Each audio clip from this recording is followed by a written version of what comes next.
This episode of Nuff Said is brought to you by Tweaked Audio. To get awesome headphones, go to tweakedaudio.com and use the coupon code Southgate to get 30% off, free shipping, and a lifetime warranty. Or you can get there through the link on our website, southgatemediagroup.com. Welcome, dear friends, to The Devil You Know. I am your host, Charlie, the Professor Esser. And with me, as always, is my skinny rich friend... It's Mozz. Hey, Mozz. So glad to have you here, as always. And all the things we're talking about, we're going to do at some other point. Some of which Lilith might publicize, and some she may hold over my head for blackmail later. Anyway, tonight's episode, Season 3, Episode 5, The Perfect Game. To quell the rising backlash over his release, Fisk serves up a scapegoat to the FBI. Dex misses the mark when he runs into a woman from his past. Our director tonight is Julian Holm, and of course Stan Lee and Bill Everett gets those great Marvel created by credits. Drew Goddard, of course, created this whole mess that we've been loving for so long. Tanya Kong wrote this episode. It's got her written by. She's the story editor. And once again, that unsung hero, hardest working woman in show business, our staff writer, Sarah Streicher. Thank you, Sarah, for all the work you do, even if it is. So it was tragic seeing that Matt Murdock died last episode. I don't know what they're going to fill the next 6 episodes of the next, 8 episodes of the show with. I mean, since clearly we pulled the cab out and, sure, no body, but... And the door is open. Yeah, who could survive falling into a river? Here's what got me. It's like, how did this work? He is, I guess it's some sort of sonar which he uses to locate his surroundings or understand his surroundings. In the water, it's all rushing, so he can't hear if he's... So maybe he went underwater where he could, like, the rushing sound of the water meeting the air wouldn't be happening. He would just have the muffled, sound underwater. Maybe he could sonar his way to shore that way. What do you think? Well, yeah, obviously, you may not have heard this, but, dolphins and whales also use sonar. So and actually submarines also use sonar. What's actually interesting is that what Matt uses is an aerial sonar like bats use, but the basic physics is the same. And actually, fun fact, Theodore Edison, Thomas Edison's son, actually invented aerial sonar, like decades ago. And he presented it to the Army, and they said, "Oh, that's great. The only problem is we actually just invented radar, but it's been top secret this whole time, so we really have no use for aerial sonar." But it's a fun fact about aerial sonar. It actually, you can't use a stealth ship on it. You can't, stealth aircraft. It's completely visible to it because that absorbs radio waves, not sound waves. So yeah, just fun facts about science. And Theodore Edison, known for having the longest patent. His father had, the most patents. He had the longest patent because he never patented anything until the Army turned down his aerial sonar and he realized, I guess Dad was right, I got to patent everything. He just took all of his inventions and made, one gigantic patent. And because he was Theodore Edison and everyone knew him, they were like, yeah, it's fine. It's fine, Teddy. Just give us the big patent. He's got this enormous patent that's 8,000 inventions. Yeah. Yeah, the Edisons, they were pretty smart guys. Interesting. I didn't even know that was possible. Oh, yeah. Well, it's stuff I learned in high school when I was a young man researching, great inventors of the day. Which is why I will never get into that whole Tesla cult. Because those guys I'm so in. I know, everyone's into Tesla. I'm so on board. I love the guy. I think he's amazing. I'm not saying he's not amazing. He was one of the greatest scientists who ever lived. I'm just saying Edison got stuff done. That's all I'm saying. Oh, I thought you meant, Elon Musk and Tesla. But what's funny is... Oh, you mean Elon Musk? No, I thought you meant the company, and No, Tesla, and it's funny, I saw a clip recently of Elon Musk talking about Tesla, and he goes, yeah, Tesla was great, but I'm really more impressed by Edison, because he's the one that got these inventions out to the masses. He's the one that actually made them effective. And I was like, oh, that's fascinating that he thinks that way. Well, yeah, not for nothing. That actually makes sense. Now it actually makes sense to me, because I always thought the biggest joke about Tesla is that it's a company that makes direct current technology, and it's called Tesla. Right. Because it uses batteries, and batteries are Right. direct current technology, and of course that was what Edison's thing was. Because Right. I think from Edison's point of view, he actually always wanted people to get off the grid, because he said, well, no, you should just have a battery, and you should maybe get a solar cell, or you should just build stuff that just so that you have your electricity with you, rather than having to send electricity all these miles, because that just seems like a lot of work. Now, granted, when he could, he was happy to sell that electricity with the various Edison companies he founded. But that was not his. That was not his. Arguably his goal. I think he really was a utopian in the purest sense.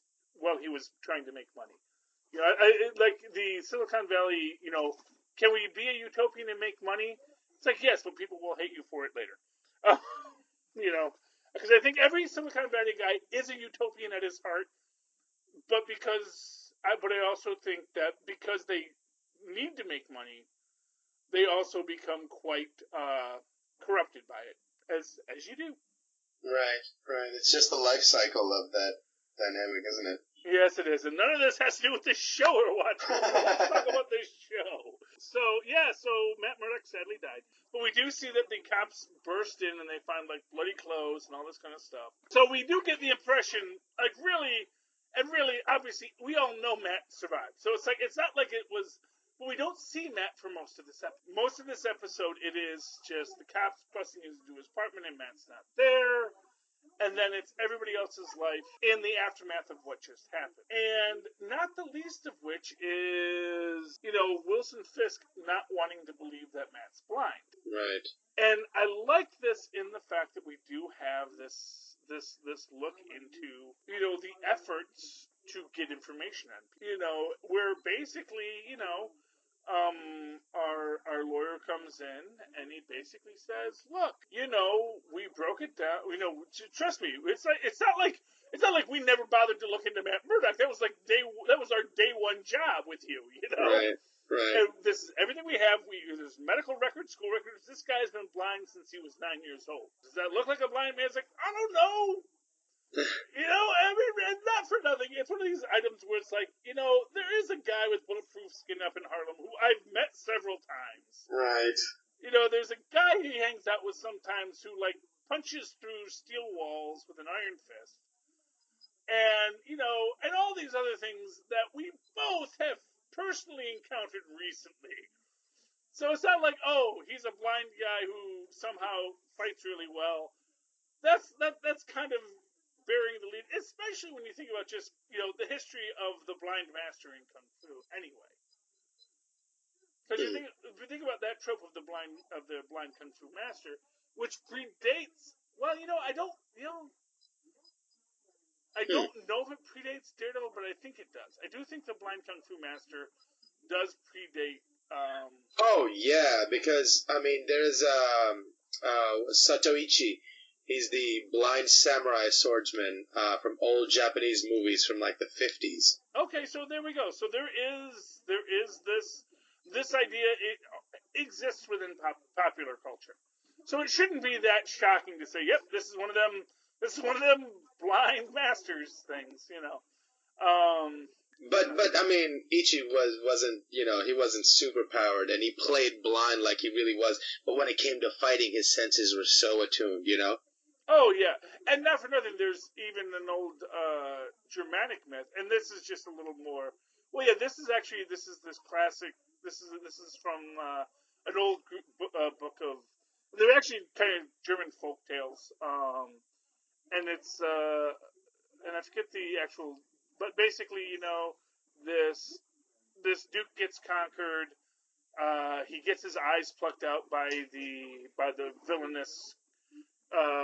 Cruel, and of course he was like one of the great, crossbow archers of that he was known, to be able to pick something out, from like miles away, and they but he's been locked up in the dungeon for like so many years, and they bring him out, and of course the evil duke is going, ha ha ha ha, here, give him a crossbow, what are you gonna do with it, ha ha ha, blah, blah. And of course shoots him right through the throat. Because you're making enough noise, and it's not like you're moving around. It's like I still know how to point, It's So yeah, but this is a legend that goes back a very long time. So it shouldn't be that surprising in a world with actual Hulks. Right. There's a blind man who can punch people really well. This shouldn't be that overwhelming. This should be well, yeah, I guess that's that. But then again, I guess maybe if you're a guy like Fisk who wants to be in control of the idea that someone is superpowered is very frustrating. So he doesn't know Matt Murdock is Daredevil yet? I can't remember if there was a moment in one of the seasons where he unmasked him. Here's what I'll say. Probably not, because it doesn't seem like he does. I think this is one of these issues where it's sort of like Bruce Wayne is Batman. It's like, obviously Bruce Wayne is Batman. I don't think you have to unmask Batman to know that Bruce Wayne is Batman. Still, we often say, "Oh, who could Batman be?" It's Bruce Wayne, and I think that's sort of where we're at. And I think a lot of the things that we're seeing at this point is like, I don't think Matt's that interested in his secret identity anymore. And in fact, I think if there's anything to say about the opening of this season, it's that Matt has decided not to be Matt anymore anyway. Right. It's not. He doesn't have a secret identity anymore. Exactly. He's just who he is, and that's who he's trying to be. And I think that's the selling point of this. And as we go through this, I think it is Wilson trying to deal with the fact that, and I think this is actually an interesting thing that's come up in the comic books recently. It's actually a book called Marvel Knights that me and Phil have been reading. And, basically the idea is all the superheroes forgot who they were. Basically, Daredevil's one of the superheroes who, recaptures things. And it's like all these heroes from the Marvel Knights line. So you have Daredevil, you have Elektra, you have the Punisher. And then they also threw in the Hulk, and Black Panther in there because he just got nominated for an Oscar. And you have this thing where Wilson Fisk is one of the villains who's regained some of his memory, and he's actually working with Dr. Doom, who is totally aware of everything because he's Dr. Doom. And there's this thing where when Fisk betrays Dr. Doom, and he beats him up, and then Dr. Doom is shooting him with his repulsor rays, and Fisk is just shaking it off, and it's just this thing. Well, yeah, but this is the thing. We already know that Fisk doesn't have superpowers because he once got his butt kicked by Spider-Man.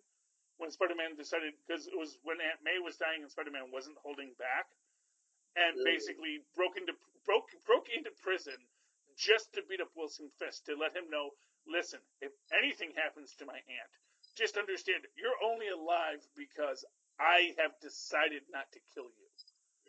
And you are nothing to us superpowered people. You supervillains who have no powers get to exist because we don't kill. And so just think about that the next time you want to target anyone in my family. And we'll get to that later. And it's this idea that, the mob specifically, has been experimenting with superpowers for a long time. And it just seems logical that eventually a guy like Wilson Fisk is going to start giving himself some Man Mountain Marco serum just to stay relevant because, you test it on all your underlings, and if they don't die, and the serum's working, let's say, okay, now I'll take the super steroid as well and get these superpowers going too. We'll talk about it later, Tristan. That's a whole other set of episodes. No. Anyway, yes, well, I'll tell you exactly how he did it. He did it because he's Spider-Man and he just went in there. Because he has superpowers and Spider-Sense, and that's how you do things. But this is this thing. But Wilson Fisk in that comic that we read basically takes on these full blasts and is shake it off. And then earlier we see the Rhino knock Wilson Fisk into a car, crush the car by Wilson Fisk's body hitting it, and Wilson Fisk again just gets back up. So there's definitely been this implication that Wilson Fisk is juicing at this point. Right. So, but this isn't the Fisk we're talking about here. This is a much more real-world Fisk because, I think from that perspective, he does get frustrated by these superpowered beings. I think he's also a little frustrated by Dex. Because I think Dex is a guy that he sees as, again, someone who may not even realize he has a power.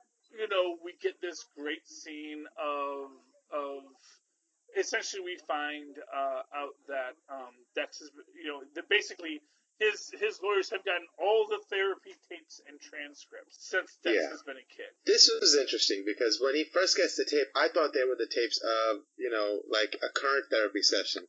So when he starts listening to them, my first thought is, you know, he lies on those tapes, so they're not worth listening to. Why are you even bothering? And then it dawns on me, oh boy, these are when he was a child. How fascinating. Well, exactly. Oh, yes, because he's lies in his current therapy sessions. Right, so it's like, it's going to be completely useless, but no. Yeah. Yes. No, I was actually taking a drink, so that's perfect. But no, and of course, but we also see in this episode that obviously they're also still listening to his current. They've done the deep dive on all this. Now, truth be told, you had this classic, Speed Force conundrum here, where how could he listen to all of these tapes? Because even if you're thinking like, oh, they saw her once a week for a decade, that's 52 times 10, so that's 520 tapes. So that'd be 520 hours of tapes. Well, no, but if you look in the little box with the labeled tapes, I'm sure somebody went through them and picked out the ones that were sort of important, or work might have been done by the therapist that was working, or that sort of thing. I don't know. Yeah. But they seem like there was like maybe 20 in there. Yeah. And it does look like that. Yeah. So there may be the key tapes that have already been pre-selected for Wilson. But he gets very into these. Yeah. Because you see him kind of go into that, sort of dreamscape on the subject, and watching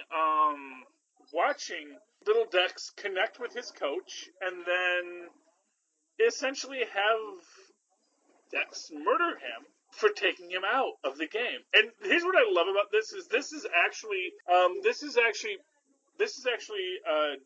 Bullseye's classic origin. The only difference is that it wasn't Little League when Dex did it, when Bullseye did it. And actually, I think he actually kills the batter in his original origin.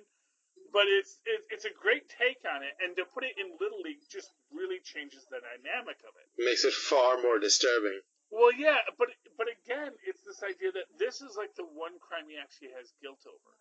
Huh. And I think maybe it is this because this is also someone who he really cared about. I guess, now what we don't see is like his parents died in a car accident. We don't see if he had anything to do with that. Ooh. And since it's a car accident, we're going to presume it wasn't. Although, again, I think in the comic books it's been implied that he did kill his parents. Bullseye. But also Deadpool. But, yeah. And likewise, we see Dex, has a girl who he has brought in, that has been brought in for him so he could connect with her. And man, it's a weird aspect of things because it is just the idea that, okay, so as this woman has been brought into Dex's life, who we see, this is the woman he's been stalking.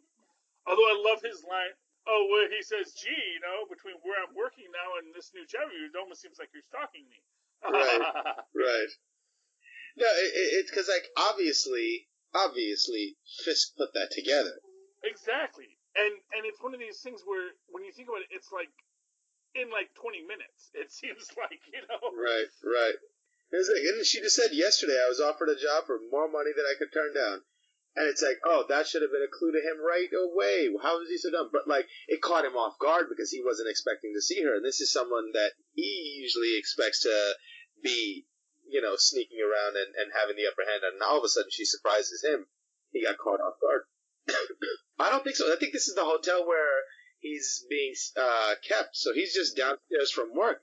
And all of a sudden she's working there. And it's like, oh, my God, what is going on? My two worlds are colliding. I wasn't ready to be this person right now. And so it's so funny. Like the whole time I've been wondering what are Fisk's intentions with Dex, and it's like, oh, I just found the new villain. I was like, oh man, how diabolical! Well, How diabolical! And it is really, well, like I said, this is where we really start to see. I mean, I think in the next few episodes we really see Fisk being Fisk, and and I said that basically you get to see that everything you thought was just, oh, that's just a purely reasonable choice that was made in that episode, and that's just something that happened. And then Fisk, and then we get to this point where it's like, oh, okay, that's what's actually happening. That's what's being revealed here. And I do think that Wilson Fisk is building out a universe of control that, and we're going to see it, and we're going to see exactly how deep this goes as it goes. But it is pretty impressive. It's not that basically there are no coincidences. Everything is like, oh, that was set up because he knew exactly what he needed to do and when he needed to do it. Right. I mean, just in crazy ways that to the point where you're gonna say, oh, gee, I don't know if that's actually a reasonable thing. But it's all pretty amazing. But one of the things I do want to talk about is Karen getting in over. Ooh, Agent Nadim, rattling cages. No.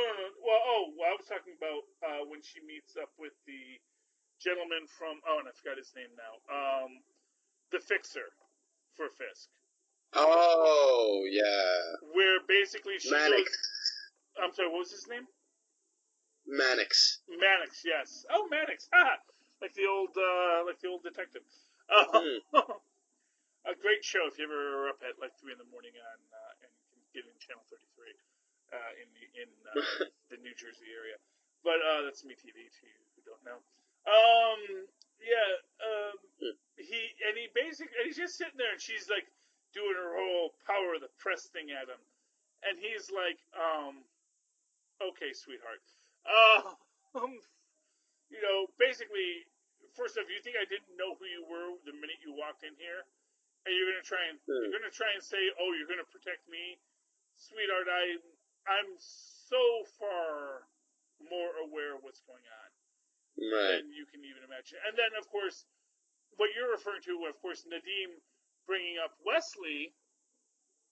Right. And I think it is. This is. I think because I think it's first you get Wesley brought up, and then you get then she goes to Mannix, and then she goes to Foggy, and basically for the first time admits that she straight up murdered Wesley. And but it needed to be done though. Yeah. Well, what, murdering Wesley? Yeah. Wasn't she like kidnapped at the time and? Oh yeah. Oh no. I mean, what it is. You ever see Chicago? The musical? The musical, yeah. There's this great line called "He Had It Coming," where all the ladies are on Murderers Row and they're all talking about how they all got on there, and they're completely innocent, but the guy that they're accused of killing had it coming.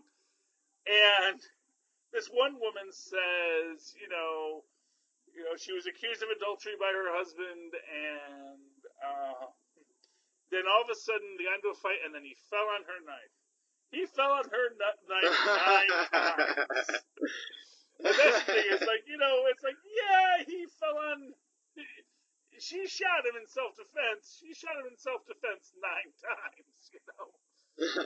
She had loaded. Now, of course, there is that argument you can make in that court case, because if you have that nice, that nice defendant, you can make the argument that, hey, look, yeah, she pulled the trigger and the trigger just kept on going, and and it wasn't intentional. That the first shot was self-defense, and then all the other shots they just went along for the ride. It wasn't in the moment. That's what happened, and right. But still, she's deathly afraid of this because she does have this deep dark secret. We see Mannix sort of start to reveal her other deep dark secret, which I think we get next episode. I don't know. I haven't watched it yet, but with her father. Yeah, I haven't seen it yet, but I don't know what you're talking about. But he mentioned something to that effect. Yeah, well, she mentions that her father put her in the back bedroom because he wanted to protect her, but maybe he sort of protected her brother, and that, drug addicts really do destroy families. So it's like, and it's all very vague, and you don't know exactly who was the drug addict in that storyline and who was what, but it's great and it's interesting, and I think it's next episode we really get the big Karen Page backstory reveal, but I'm excited. Well, that's gonna be fun. Yes, but so we really see at the end of this episode kind of Fisk's triumphant, and then we do get this nice opening at the end where we basically see the opening where we see, of course, as it turns out, Matt's not dead yet, which. If you were worried, if you were wondering, if you thought that maybe they killed off Matt that last scene, nope. There's more to come, and yeah. And I think that's most of this episode. Is there anything you want to call out or talk about? Yeah, just the downward spiral of Dex after the date goes horribly wrong, and he accidentally reveals all this information about her that he shouldn't know. Oh yeah, and then he goes home and he punches a wall. Yes, and of course we see at the start how it's all ordered and things, and we see that this is how he controls things. Yeah. And it's an interesting question in that, which is, did Kingpin? You hear Tristan singing the Magic Jackson in the background? Yeah. Hopefully that does not get us pulled from something. Fair use. Anyway, but yes, so we open, and this is the dichotomy between these two scenes, because of course, at the start we see he's got his perfect apartment and everything is ordered and structured, and we do see that this is how his psychiatrist told him, this is how you deal with your sociopathology. You're going to be ordered, you're going to be structured, you're going to get jobs that require order and structure, and so long as you maintain order and so long as you maintain structure, you're going to be fine. Because you're not a bad person, you just don't have a moral compass. And anyone can be your moral compass. And then when he loses this woman who had been his moral compass, even though she wasn't in his life. Right. And this is where I say, I wonder if that was Fisk's intention. Like, it's like almost like, did Fisk I think so. want that to break down? I mean, it certainly worked out in Fisk's favor, and there's this argument you could make that had it not worked out in Fisk's favor, he would have still been able to play with it. Because there was a picture in the file of the girl and him, like, trailing her together. There was a photo, so I'm assuming he caught on. Yeah, I mean, without a doubt, he definitely knew there was a lot of stuff going on there. But and then when he does freak out, he does start smashing up his apartment. And then he throws the knife, and you see the knife cuts off the pictures of the woman's in the picture cuts off the woman's head, and it's like you can see him horrified by his own actions, but at the same time they're still the actions he took. Yeah, and he just haphazardly sort of threw it, and it was on the mark, Yeah, well, that's the thing, is nothing is haphazard, and that's the thing. He is. I mean, that's the thing about Bullseye, is he is such a deadly assassin. He doesn't even have to think about it. It's just like a little reaction, and it's still there. Yeah, he just knows where the bullet's going. He knows where it's going. Yeah. He knows exactly what he has to do in every situation to make sure that it hits, and he does. All the math is done in his head, essentially. I want to see him go up against the Punisher. Oh, well, that would be fantastic. I doubt we get it this next. It's like kind of sad in a way, because it's like there's all these characters that get set up. But we got to at least wait 2 years for Marvel to bring them out. So, that was the deal. Anyway, but yeah, so that has been Episode 5. Season 3, Episode 5 of this amazing show called Daredevil. And it has been Season 2, Episode 5 for me and Mozz here on the Devil You Know. Mozz, how can people find you if they'd like to talk about all this great stuff with you?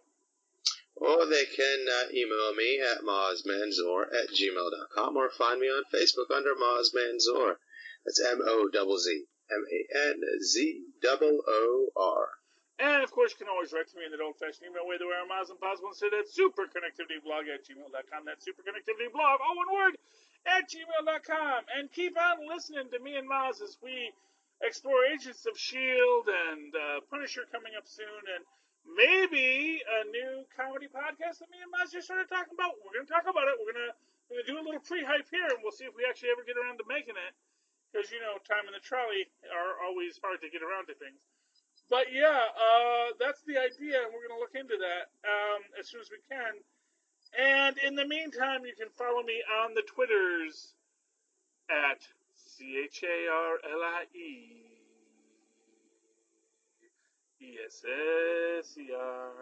Look for the 2 E's in the middle. For quality. Thank you for joining us, ladies and gentlemen, as you walk through the darkness of Hell's Kitchen. Know always that the next devil you meet may be a hero, but only if it's the devil you know. Have a great night.